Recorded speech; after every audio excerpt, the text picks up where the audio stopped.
Hi, everyone. I feel like let's just, panelists, come to the stage. Yeah. So hello, while they're coming to the stage, we'll get started. We're waiting for a chair also, so I'm not stalling, but. Okay. Hi, everyone. I'll stand, I'll stand. All right, hi everyone. My name is Sarah Saltz. I'm a senior associate at Cityfi. Just a quick intro on myself and Cityfi. We are a specialized innovation and strategy consultancy that drives change for good.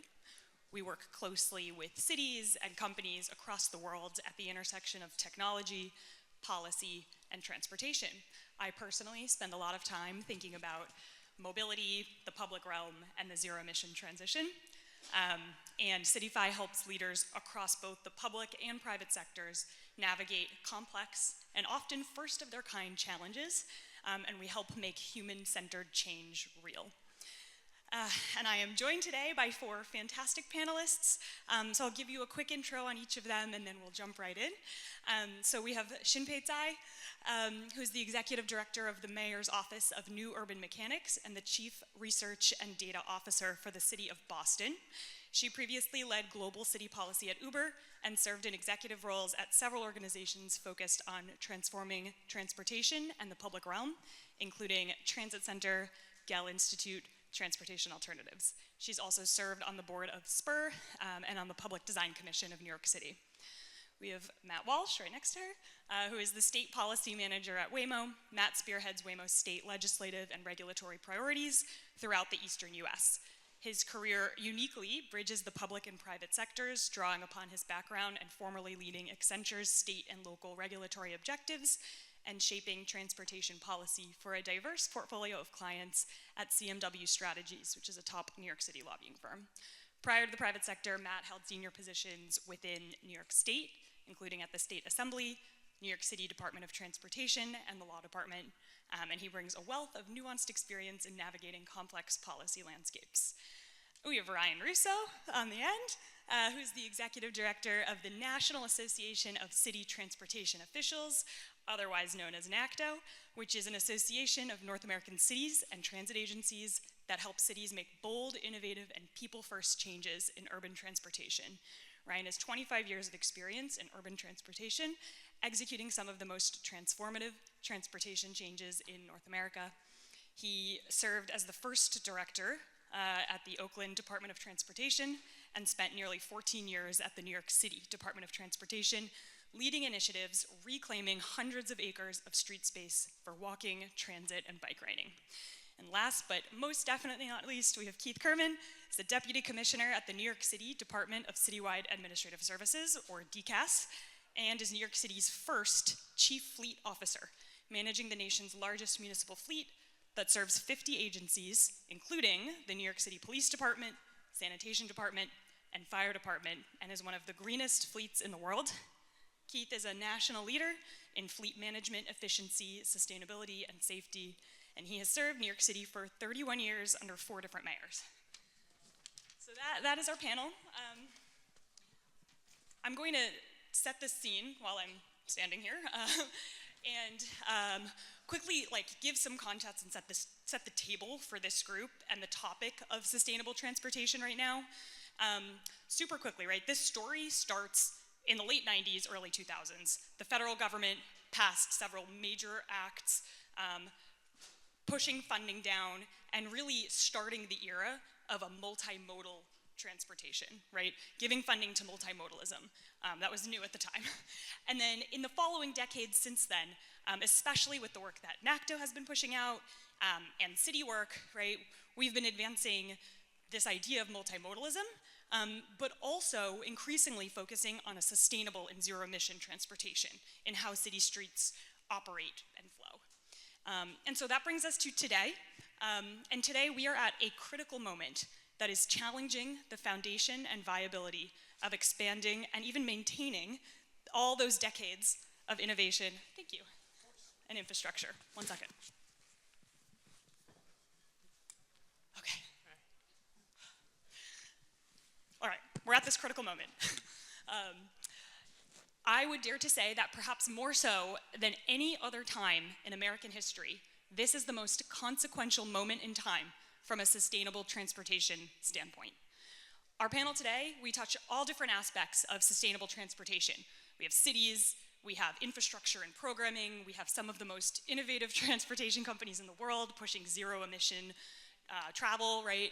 We are all have different perspectives and backgrounds, but I know there's one thing that we all do agree on, and it is that the future city is sustainable, right? People, the streets of the city are for people who can breathe clean air, safely get around, walking, biking, using transit, hailing a ride, right? That all zero emission and safely.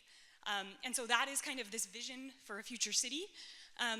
And now we have the fun task. We have to figure out how to work together to keep seeing that future out and not let all this decades of work decline. And so with that as the vision for sustainable transportation and urban transportation, we're going to talk about the actual operations and the reality behind that vision. So I'm going to start with Keith. This is your home crowd. So I'm going to put you in the hot seat first. New York City has some ambitious sustainability goals, country's largest municipal fleet, super complex streets, super complex environment you're operating in. What is sustainable transportation to you? What are you doing today to make that vision a reality? Okay, well, thank you, Sarah. It's good to be with you all. I think I know most of the people in this room. And I would say that you look great, except I can't see anything because I have these two lights flashing in my eyes. And if there's an EMT anywhere, I may need help afterwards. All right. We're doing a lot, in fact, with the help and participation of so many here. So we're the largest municipal fleet in the United States. We've set out these very ambitious goals, first through the NYC Clean Fleet Plan, which was 2015 during the Paris Climate Accords, then through Local Law 140, which was in 2023, signed by Mayor Adams, to electrify the whole city fleet on the schedule by 2035 and then 2038 for heavy trucks, if available. But here's what I'll say. With all the troubling, news and sometimes bad news or seemingly bad news on environmental and other fronts that's out there these days, I'm here to tell you a good story. We said way back in 2015 that we would achieve 50 by 25, 50% greenhouse gas reduction by 2025 in one of the nation's large fleets. Right? We're the largest municipal fleet, but we're probably the 11th or 12th straight up largest fleet in the United States. And we did.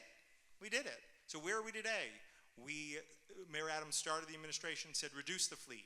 The cleanest vehicle is one you do not operate. So we're 4% smaller fleet. Many of you did not appreciate that exercise and are still fighting that exercise, but it's held. We have the largest electric fleet in New York State, 5,400 vehicles going up to 6,000. Another 4,500 hybrids, 2,200 charging ports. And for those units that can't be operated on electric just yet, we have switched out all diesel fuel. We do not use fossil diesel fuel in the city fleet at all today in your fire trucks, your ambulances, your garbage trucks, your police vehicles, your off-road equipment, your generators. It's gone. And that's something called renewable diesel. It's used heavily in California. We were the first entity to bring it to the east coast of the United States. Frankly, we were the first entity to bring it east of the Rocky Mountains in the United States. Combine all of that, and there's your 50 by 25. And it's all being done in a practical world where a lot of people here, Henry Jackson is the OEM deputy commissioner, right? We couldn't do this for 24 hours if we weren't getting police, fire services, emergency services delivered every day. This is not a show project. This is happening, and these changes are happening while all these services are 24 hours delivered. So these big transformations, while it seems like a tough environment right now, are very doable. Awesome. And so it sounds like complex ballet of all the different agencies and fleets operating on the street, really hard project, making it happen. I'm wondering if we can broaden the lens, right? New York City is super unique, super complex. Ryan, in your work with NACTO, talking to cities every day, right? What are you seeing across the board in terms of what's working, where they need help, what's not working in these types of things that Keith said? Sure. So one thing to know is I represent local government agencies, the city DOTs managing very on-the-ground things, crosswalks, stop signs, traffic signals, the design and operation of city streets. And local government is the front line where trust is built between people and government, and we're in a moment where the distrust that sort of started 40 years ago and has trickled down from the federal level to the state level is now at the local level. And I just want to say, like, as a representative of public servants, like, we're in a moment where the value of public service and common goods is totally being challenged and attacked, frankly. And we see our members as a bulwark against that, because we have to show up every day, fill potholes, stripe crosswalks, fix a downed stop sign, and a tech company's not going to do that. That's the job of government. And so we really see, what we see in our members is, one, building back trust between people and government. So this very high-minded thing. On the transportation side, we are innovating in how we design and operate streets, sometimes using the tools that are on display here from the back end, the analysis, the mapping, the data, the visualization, a lot of technology, but really using practical tools of roadway striping, signing, traffic signals, plastic posts to reallocate something that is held in the public trust, which is 25, 30, 35% of the land in our cities is the public right-of-way, streets and sidewalks, and they are in public trust. And so how we manage that is a reflection of our values. So we're seeing a vision for a sustainable transportation system, but also a safe one, a more equitable one, a more fair one. And so there's been a recognition that classically, kind of before the NACTO movement, if you will, and cities taking the lead in this transformation, the right-of-way managers had sort of two perspectives. One was just maintenance, fix the stuff that's broken, and two was move motor vehicles, as many motor vehicles as you could from A to B.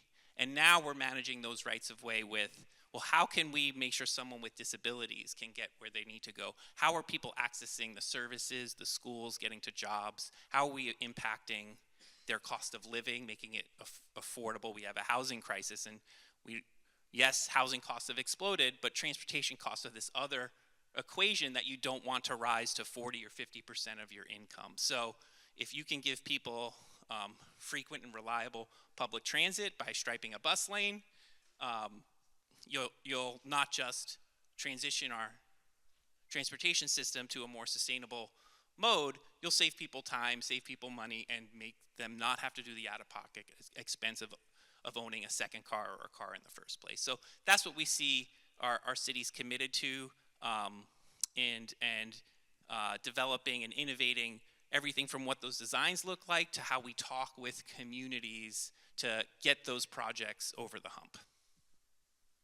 And Shin-pei, as one of the cities that Ryan is talking about here, he's talking about the actual operations, right? The not sexy logistics, the making this work in the cities. How are you doing this right now in Boston? How is it going? Talk to us about what you're working on.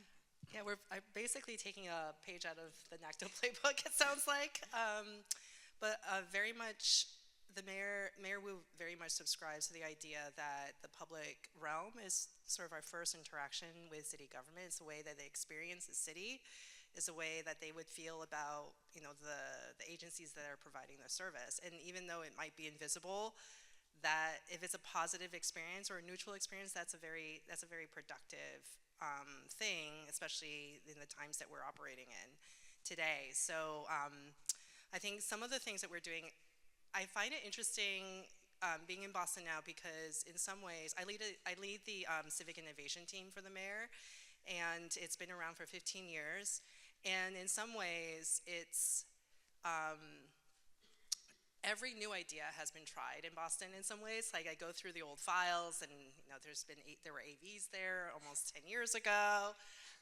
We've done all the different kinds of pilots with the NACTO street design guideline. We had fleet electrification. We have maybe 10 EV. I know, we're trying all these things out. We've tried a lot of ideas. And I think now is an era, as I said, of building trust, to build trust and going back to basics a bit, and recognizing that there are these great ideas, the technology is proven, there is more to do to transform the systems in which those technologies need to operate.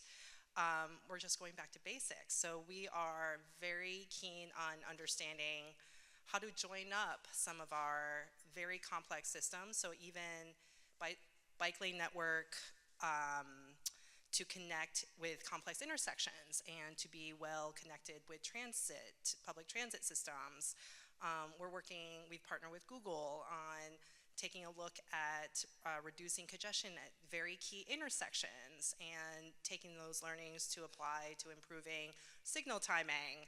And a lot of this work, the invisible part is within City Hall of working across departments, getting people out of their silos, helping people feel inspired and motivated to be collaborating, and then bring the public along. I think we're still learning that lesson a bit of how do we continue to show that we're making incremental improvements as we try a lot of these things out, and as we're really attempting to scale many of these efforts.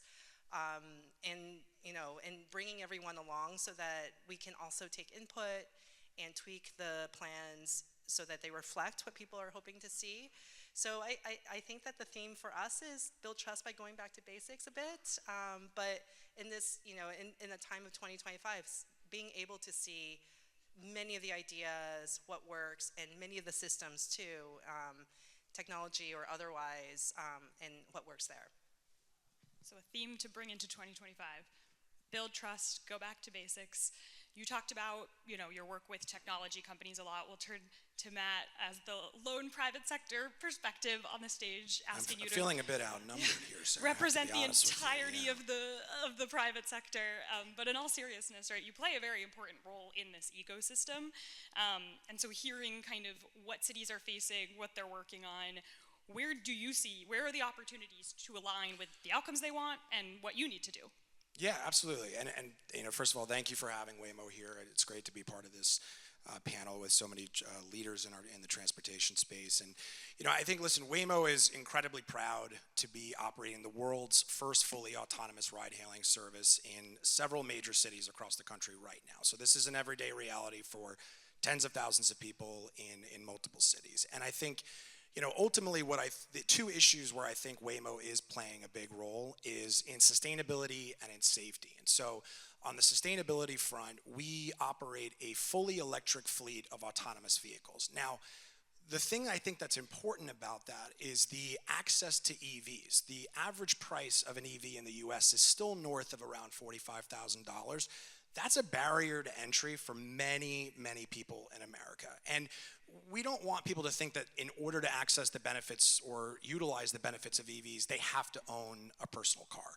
And so at the push of a button, they take out their phone, they order in a Waymo, and an EV pulls up and can get them from point A to point B without the charging, without the parking, and all the other burdens that come with PCO. So I think really democratizing access to electric vehicles is a really big proponent of what Waymo is doing by opting to use an EV fleet and also use 100% renewable energy, or electricity, I should say, to power that fleet at our depots. And so I think sustainability will continue to be a guiding light for us at Waymo. Second big thing I think we're doing for cities and a big gap we're filling is on the safety side. Anybody who has heard Waymo speak, you're probably going to hear it again: safety, safety, safety. But in all seriousness, it really is at the core of what we're doing. And I think, having now driven 50 million miles on public roadways without a driver, we've looked at the data. And I'm not going to go through all the data right now. I really want everybody to go to our website and look at it. We do publish all of our data. But I think the key takeaways are that we are reducing the frequency and severity of collisions in the places we operate. We had an over 80% reduction in both airbag deployment and injury-causing crashes compared to human beings driving the same distance. So for us, it's incredibly encouraging data that the product we're putting on the road is not only clean and sustainable, but it's safe. And I think safety is part of the sustainability idea. We don't want people getting into accidents. We don't want cars being damaged. We don't want people being in hospitals. All of that has a cost, and that type of activity is ultimately not sustainable for cities. And so I think that's really where Waymo has been stepping up. We don't look at this as just another ride-hailing service. We really look at this as a game changer and a tool for cities to utilize as a part of their transit ecosystem. So really helping cities fill some gaps on sustainability, on safety, right, adding to that ecosystem. Ryan, how does that sound to you? I guess, if you had to expand upon that, right, what are you looking for? What do you hear your cities looking for from the private sector? Are there other gaps, right? These are important. Are there other gaps that the private sector, could really step up right now and fill in during this, political time? Yeah, it's an interesting moment where I want to kind of appeal to this audience that you all have the ear more of our federal government than our cities do. We had quite a city-friendly administration at the US DOT in the prior administration, and a number of programs were stood up that were getting key funding. The typical federal funding process is the funding flows to the states and it trickles to the cities. There were a number of programs that really focused on innovation, a lot of things that we could do private-public partnerships with, technology pilots, smart city work that were funded in the prior administration, and there's a lot of uncertainty as to whether that will continue. So we're trying to raise our voice to sort of look at the practical benefits that are coming out of these programs, and they're happening around the country in communities big and small, red, blue, and purple, and so we would like to see them continue. So that's one thing I think people could do in their communications and lobbying, along with what we expect, which is we want government to partner with us on a pilot on an innovative thing and buy your products. Second thing is just to mention the states. We've got a director of state policy here. It's nice when things are set at the federal level. You don't have to have 50 fights.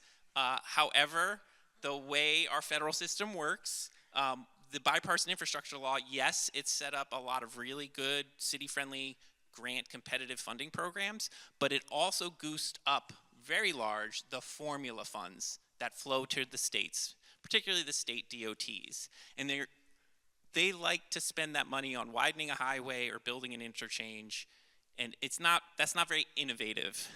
The reality is they have a lot of flexibility, and there's really nothing preventing you all from talking to those states to say, fund a technology pilot, fund a private-public partnership, fund innovations fund an electrification of a bus program. They really could do a lot with that funding, and it's important. The leadership that we're going to see, and we are seeing it in some of these some states, is really going to happen at the state level. And so something you could turn your lobbyists and your advocacy to the state level to get that sort of traditional highway funding to the kinds of innovations that we see in this exhibit hall. So you guys hear that? Let's go to the states. Okay, I want to pivot slightly. I want to talk about the topic of cars in cities. It's an often talked about topic in New York City, congestion pricing, right? There's a lot to say about this, and I think there's a lot of different perspectives on this. If you are in Canada or the US or the EU, if you work at an auto-based company, if you work at a city, at a state, right? Everyone has a different perspective on this. And so I'd love to hear, Keith, how you're thinking about this, right? What do you see automobiles fitting in cities, certain types of users, certain aspects? Talk to us about that. Okay. A funny question for a person whose job is to run a fleet. Yep. I'm actually going to back up, though. I want to follow something that Matt said. Waymo, and Matt and I have worked together, almost all of us have. Waymo is trying to do a self-driving car, right? So it's a whole different concept.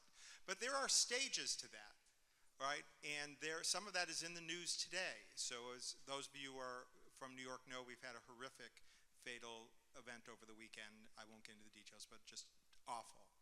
And there are efforts now in this state to look at things like intelligent speed assist. Could cars today, before they're self-driving tomorrow, could they be designed so they didn't do things like speed in the first place? The state of Virginia just passed a law that if you get into a lot of traffic violations or have other driving problems, intelligent speed assist must be placed on your car as a condition for you to be back on the road. There's that kind of legislation in New York State being worked on today in the papers this morning. DCAS in New York City has actually been the national leader on intelligent speed assist. We have the largest program of intelligent speed assist. Basically, vehicles are set so they cannot go over the speed limit.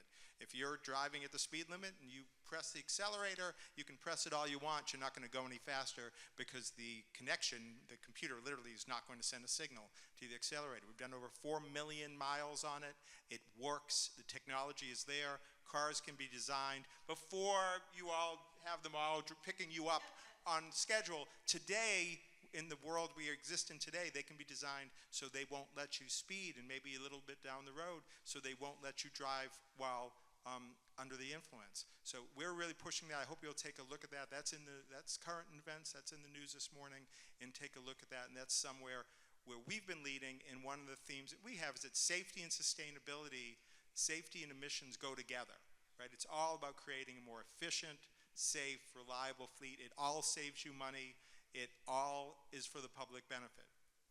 Congestion pricing, institutionally, I'm not the big winner. My job is not the winner of congestion pricing. I run a large fleet that has to operate in Lower Manhattan. But we have worked in partnership with the MTA to make it work. We've certainly exempted vehicles like ambulances. You don't want ambulances not to come into the zone, or garbage trucks. But we've used our telematics data. We track 29,000 vehicles live, and we're trying to do our best to reduce vehicle use into the zone where we can. It's only a certain percentage of the fleet where you have discretionary use. Most of the fleet is critical emergency services. But we're trying to do that and making some progress and working in partnership with the MTA. We have a terrific partnership with London, and we have an event with London tomorrow. So if any of you can fly out tonight, you can go do another fleet event at the City of London at Guildhall tomorrow and meet our ex-deputy, Eric Richardson, who's still representing us there. But we've partnered with congestion pricing, and what's interesting is in the early assessment of congestion pricing, there's a lot of really good news about congestion pricing's impacts.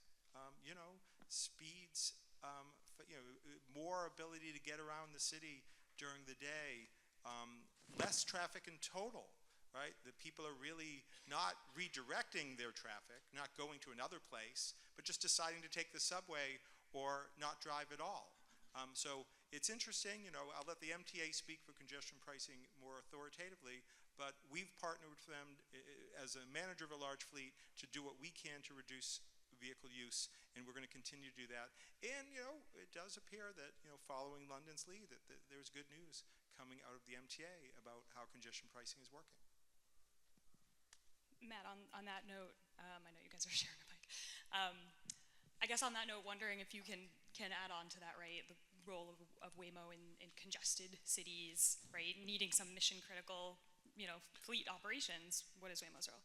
Yeah, I think we get this question comes up quite often with us, with cities. You're just putting another car on the road. You're competing with mass transit. I think the way we sort of view it is we want to be considered as a partner to cities in improving utilization and efficiency and ridership on the existing mass transit systems and the existing transit ecosystem more broadly. So I think we don't want to be viewed as just another car on the road. Number one, as a fleet and as an autonomous vehicle fleet, we have full control over where that fleet is at any point. We have control over ensuring that we're not deadheading, that we're not just driving around without anybody in the car. We have a much greater level of control as compared to other TNC providers as to what we do with our fleet. And we're even looking at things right now, like when we don't have a passenger in the car, is there some other use for that car? Is that parcel delivery? Is that delivery of food, of medication, and so forth? We really want to make the most efficient use of our vehicles. But I think the other part of it is, you know, the idea that of the Waymo service does not have to be in conflict with the expansion of mass transit, of infrastructure for more cycling or more walking. Ultimately, and I'll speak on behalf of Waymo on this, I think that the more robust and diverse that of a transit system that a city has, the greater chance that our Waymo riders are going to be utilizing our service to get to mass transit. And that's ultimately something we see as a huge part of our service. We're not looking to replace ride hail, replace mass transit trips. We're looking to get people that first and last mile to mass transit to do the bulk of their trip. And to that end, you know, last year, some of you may have seen that we did launch a pilot program in Los Angeles and in San Francisco where we actually incentivized our riders to take Waymo to a transit hub. And so if you took Waymo to a metro station or subway station, you were given a $3 credit in your account for use on a future ride. And, you know, when we launched it, we really weren't quite sure what the reception was going to be, what the usage was going to be. But having looked at the pilot now several months later, we found that 36% of our riders during that period were in fact using Waymo for that purpose. And so for us, that's incredibly encouraging. And I think it will inform how we operate in cities in the future. And I think part of it will also be, you know, listening to cities, going to cities and listening to them about what their current problem areas are, and how we can fit into that. But ultimately, I think to get to the point here, Waymo wants to fit into the existing system, complement the existing system, and enhance the existing system, and not create more congestion or make things more difficult than they already are. On that note of hearing what cities want, right, being part of this complex, multi-dimensional, multimodal transportation system, Shin-pei, what do cities want? Answer that question for Matt. Well, I wish I had an answer for you. Well, one thing that so my team gets a lot of pitches from tech companies. We have office hours. You're welcome to sign up every Tuesday, 2 to 4. Come and share an idea with us. But I would say that one thing that would be incredibly helpful is rather than positioning the technology in search of a problem, to do what Matt has talked about, which is to understand the problems that cities are experiencing and designing the technology to solve that problem. I feel that often there is like a fishing expedition from some of the conversations that we're having, and I know that people are in a way smarter than that, and that there are lots of real problems to solve. There's everything from the interoperability of some of these systems that we're talking about. There's just even on the in the vehicle side of things, the safety systems, the signal systems, even things like our materials on our streets could go through some innovation, right? We're still using paint, asphalt, and maybe some epoxy materials. Would love to see something else that is more climate resilient, durable, maybe light reflective, you know, reflecting some of these safety features. So just to say, let's start with the problems that we're experiencing and go from there. And then the second thing, maybe building on what Ryan was talking about in terms of the companies you're all working for and leading. When I was at Uber, part of my job was to help the company repair its relationship with cities. But the way of doing that was to demonstrate that there's a business model, a net benefit to the company that is a win-win for the city as well. And so a few examples of what we did there was, you know, stop talking that we're going to eradicate congestion, improve our transit relationships. We stood up a transit vertical, electrify the fleet as a way of mitigating some of the additional VMT, and then look at product equity, make sure that that product is really accessible for anyone who might have vision or hearing impairments or mobility need, you know, use mobility aids, and all those things are things that cities are trying to solve, and then the things that the company could comfortably lean into in order to deliver on its value proposition. And so I would also encourage people to do that and view themselves as not being a system out in space, but a system that operates in physical space and a tool that operates in physical space and that interacts with people and with agencies. It's so important. We cannot solve these problems ourselves. We need all of you to do this with us, and really would love to see more of you in our office hours and what have you in those conversations to help us do that.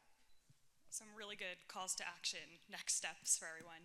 I want to end just going down the line here, right? Some closing thoughts, hearing if, for this audience, right, if you had one thing for them to know or do or take away, what do you ask of them? Well, first, thank you all for being here, and I'm going to make a shameless plug. We have a lot of upcoming events. Of course, the New York Auto Show and New York City government will be part of that. We have a World Safety Symposium right after that. We have the New York City Fleet Show on May 15th, which there is also a Port Authority Fleet Show, a New York State Office of General Services Fleet Show, a Philadelphia Fleet Show. Follow me on LinkedIn or our newsletter, and we'll send you all that information. What I would say is, and you know, I was the youngest of 6, so I always think of myself as like young, but you know, apparently I'm not anymore. Everywhere I go, I'm like, oh my God, I go way back. But the person who founded Urban Mechanics for Shin-pei was a guy named Chris Osgood, who I hired in the Parks Department 25 years ago. And I've worked under 4 administrations crossing the entire political spectrum, and I had the honor of being senior from almost day one. And what's interesting to me is some of the things that we did in 1994 and 95, a lot of them, all of them, are still in place today. And the work we did in the next administration, the next administration, the next administration, this administration, there is a continuity of transportation initiatives. And so the most important thing is to keep plugging away and keep making progress and keep working together. Safe fleet is also efficient fleet. You know how much money we spend on crashes? You know how much money we spend on claims? When you crash a vehicle, you don't get to use it, right? Because you're too busy fixing it. Efficiency is the buzzword, of many these days. Well, let me tell you a little bit about inefficiency. The combustion engine, which created the modern world, so we do have to thank it and recognize it, is one of the most inefficient ways you could imagine to propel something forward. 80% of the energy in a combustion process is wasted as exhaust and heat. An electric vehicle does not do that. It's an enormously more efficient way to propel yourself. And one of the things we've also published on, they don't break down that often. They're incredibly way more efficient. We've published 70% maintenance savings. So pushing efficiency, pushing sustainability, pushing safety, pushing reliability, those words cross all kinds of a political spectrum. You can do them all at the same time in the transportation industry and make regular, continuing progress, right? And so while we're all kind of like, or many of us are skittish about what's out there in the public realm, there is a way to keep making progress, to keep going. Remarkably, just 2 weeks ago, the federal government had a big event promoting electric vehicles. So, true. So anyways, so my message would be to stay heartened, to keep pushing, and to continue making progress, and you really can. Transportation industry has been transforming through all kinds of politics and all kinds of ages, and can keep doing that. Matt, what do you want them to know? I guess I'll leave you with the thought that I think sustainable transportation is a team sport. And I think that, here in New York City, you have bike share that's supported by City Bike, by the ride-hailing apps. You have Google Maps with real-time transit integration. We all have to be part of the conversation for this to really work. And I think, I really encourage everyone to continue to work collaboratively on this. Autonomous vehicles is part of that reality. We partner with cities every day across the country to help them achieve their sustainability goals, and we're incredibly proud of that partnership. And I think we're really excited about the future and about partnering with new cities to help them achieve their goals. So just keep working together on this. It's a valiant effort. I think that what I would say is get to know your cities, the cities that you want to serve and the people you want to serve in them. Really understand what's going on, understand the physical aspects of them as much as the technology or technological ones. yeah, I'm just going to leave it at that. I already gave you a lot of ideas. Yeah, in the same vein, I don't want to overstay my welcome and give you too much to do, so I already got my requests in. So I'll also do a bit of a shameless plug at the end. Just cities are really, fighting to provide public service on the front line. So we want to support them. You can learn more about the innovative work that's happening in cities. In a lot of ways, there's this conversation around abundance and around deliverism. The NACTO cities have been leading and figuring out ways to deliver on streets. And so if you go to NACTO.org, you'll see how we're doing that and the publications that we have. And we also put on an event that 70% of the attendees at our annual conference are public officials at in-city transportation agencies, but we do invite the private sector to participate. It's the Designing Cities Conference. Someone has said of the transportation conferences, it's the Coachella of transportation conferences. So it's in the end of May in Washington, D.C., coincides with World Pride Week. It'll be a real fun time. So registration closes April 30th, so please check that out at nacto.org. Great. Well, thank you to our panelists. Thank you all for being here. Have a great rest of your day, everyone.